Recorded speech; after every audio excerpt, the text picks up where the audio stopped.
What up, everybody? It's your main man, Theo E.J. Wilson with African Diaspora News. Now, there seems to be a creeping narrative going on that us black Americans from the foundational lineages have a more complicated origin story than simply being the children of enslaved Africans.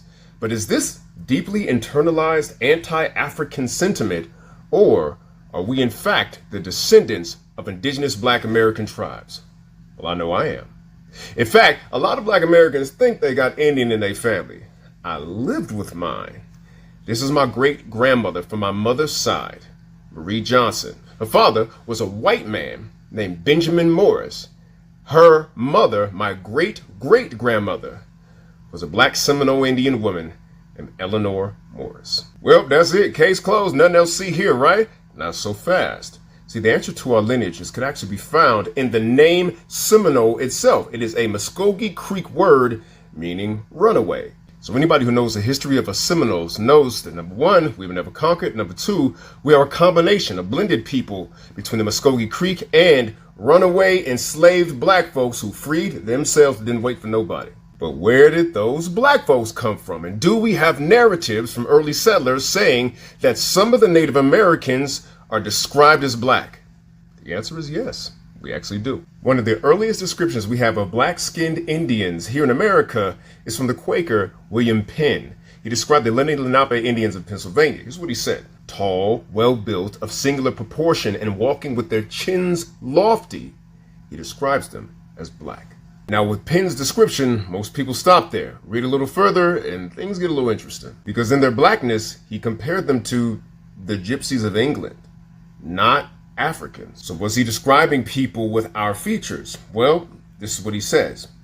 He says the thick lip and flat nose so frequent with the blacks are not common for them, for I have seen as comely European-like faces among them.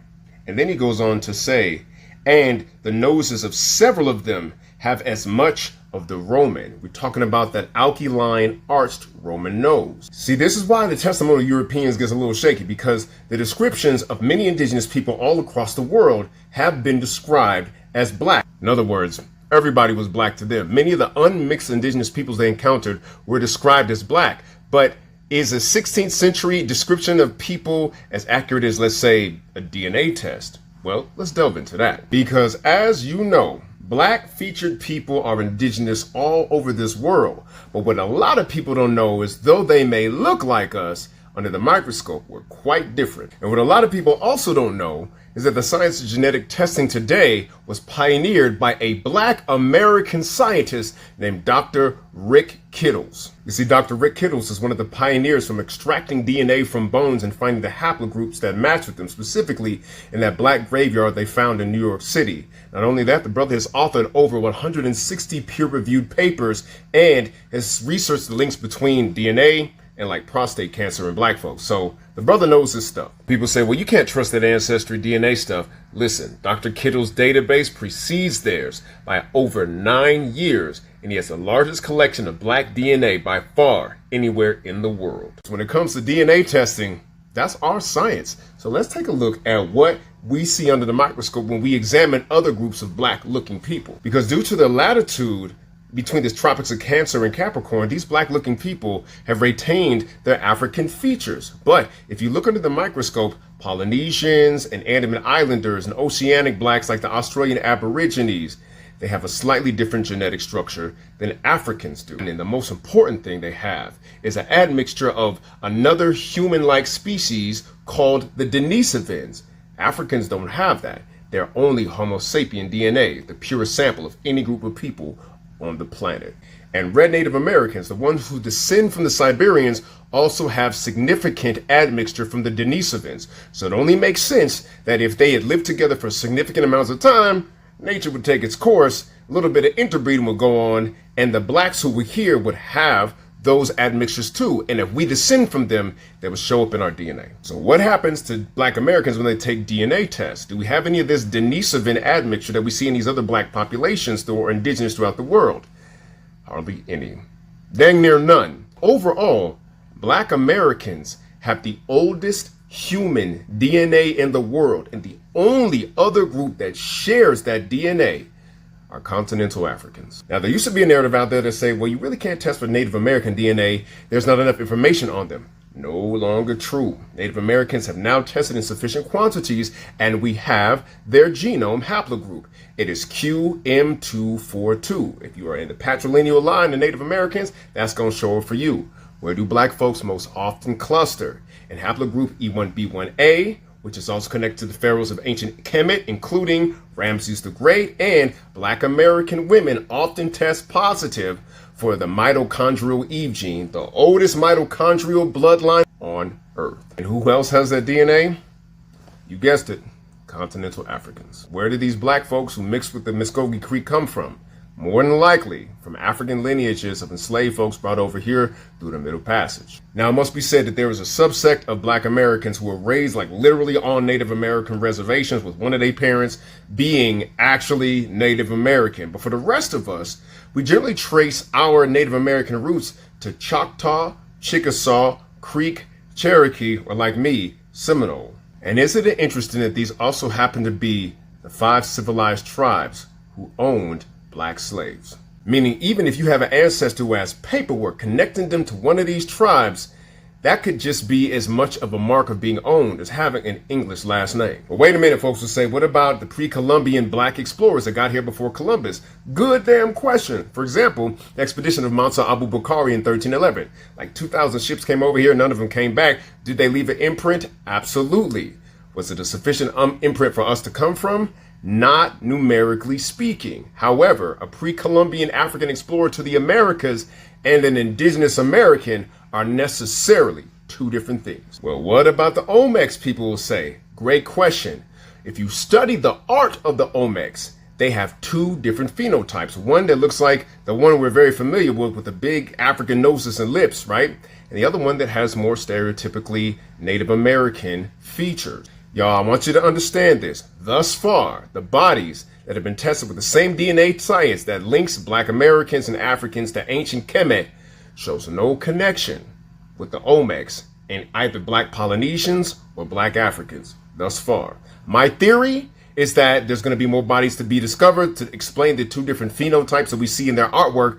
But until then, it's just a theory. The hard science up to date says that the Olmecs came from indigenous populations. I know, bro, I was shocked too, but listen, this is where the evidence leads. And a scientifically disciplined mind does not impose their paradigm on the evidence. They let the evidence inform their paradigm. This is why scientific literacy is so important. This is why primary sourcing in your researching is so important. This is why it's so important that the American school system failed most of us, because we have to not only find the information, but find the scientific methods on our own. And a lot of us haven't done the knowledge. Because I hear a lot of people say, well, if we had so many black folks brought from Africa, how come there aren't really that many records of it? And I'm like, here's a great place to start. Atlas of the Transatlantic Slave Trade. In this book are first-hand accounts and shipping records of over 360 years of voyages by Europeans from Africa to the New World. And there are 35,000 voyages listed, and that's only 80% of the voyages that ever were. Because if the European wasn't about nothing, he was about his money. And the money leave a paper trail. We have it in this big old book. Then there's the issue of trying to enslave folks on the land they're indigenous to. Bartolome de las Casas, under the Christopher Columbus voyage, talks about that. And he said they knew the land too damn well. That's like enslaving me in my hood. How did these hunter-gatherers suddenly forget the lay of the land in which they hunted and gathered? Unless they were from a different land altogether. A land that made them immune to the white man's diseases, which the Native Americans were not, which made them 4 times as resilient under the labor of slavery. Well, what about those photos of black Indians? Well, the photograph was invented in 1826, which is 200 years plus after the first Africans arrived in Jamestown, Virginia, which means that that's more than enough time for Africans who have been sold into slavery, escaped, intermingled with, and been adopted into Native American culture by the time the first photograph was ever taken. Plus, the overwhelming majority of photographs from the 1800s of Native Americans who have not been mixed look like we expect Native Americans to look. Now look, there's certainly more evidence that we could talk about on either side of this debate. However, I want us to be careful of the fact that in us trying to fight against an erasure, we might be participating in one. Because Native Americans, they got a lot of reparations, they ended up getting land. But number one, if you ever been to the reservation, I ain't sure that that's what you want. And number two, we do have a power that's greater than them. That is the power of numbers. And if we're not careful, we could be used as a pawn to not only eradicate them further, but disconnect us from a rising and increasingly powerful and sovereign African continent. And I'm gonna leave y'all with this. I recently had the privilege of going to Elmina Castle, the largest slave castle in Ghana, West Africa, largest slave castle in all of West Africa. And when you feel the suffering that still exists in them walls, I feel like to not claim that would be one of the greatest betrayals of my own bloodline, and there's a cosmic consequence for that.